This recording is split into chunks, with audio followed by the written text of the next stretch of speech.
It actually started with my work with street children, because before starting Child and Youth Finance International, I had started Child Helpline in India and internationally. And after more than 150 million phone calls, I realized that one of the main reasons children call is for abuse related reasons. And if you go to the root of that, there are two main reasons: self-confidence and money.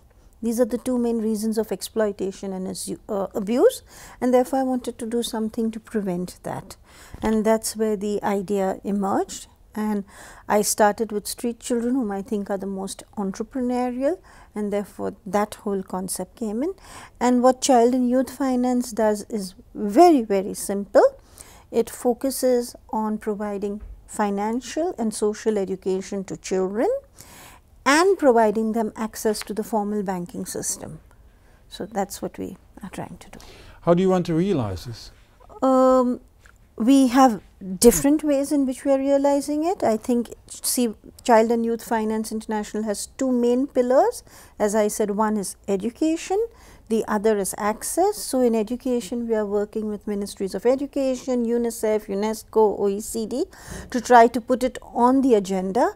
That means the way a child in school learns mathematics or geography or chemistry, they also learn about money. So they have that. And then the other pillar is access. So what we want is that every child who graduates from primary school, and ideally from the age of 10, has his or her own account which he or she can operate. And I think that is the difference just now. Just now, less than a percentage of the world's children have access, and that's what we want to change.